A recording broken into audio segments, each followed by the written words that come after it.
வணக்கம் நண்பர்களே! இன்னைக்கு நம்ம சிறடி கேசையில அதாவது ஏமாத்தியே பழக்கப்பட்டவங்களுக்கு எல்லாத்தையும் ஏமாத்துறது வந்து புதுசு கிடையாது.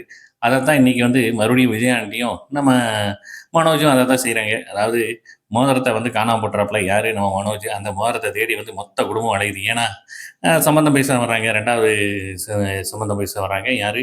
அ நம்ம ஸ்வேதா அவங்க சொந்தக்காரங்க. சரின்ட்டு அவங்களும் வந்துர்றாங்க. பொண்ணு வீட்டுக்காரங்க எல்லாம் வந்து நம்ம மனோஜையும் பார்த்து எல்லாம் ஓகே சொல்லி, இந்த மாரி எல்லாத்தையும் வந்து பாஸ்போர்ட்லாம் எடுக்க சொல்றாங்க. வழக்கம் போல வந்து விஜய் ஆண்டி சும்மா இருப்பாங்களா? நம்ம முத்து, மீனாட்ட வரும்போது மட்டும், "அவலாம் எதுக்கு? நாங்க போயிட்டு உனக்கு ஃபோட்டோ அனுப்புறோம்" அப்படின்னு வந்து மாரி குத்தலா சொல்றாப்புல.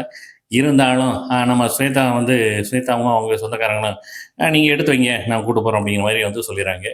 இந்த பக்கம் பார்த்தீங்கன்னா, நம்ம முதுவுக்கு வந்து அந்த ஃபோன் வருது, அந்த வக்கீல்ட்டருந்து. ஆனா வந்து சிக்னல் கரெக்ட்டா கிடைக்காதனால பேசவும் முடியல.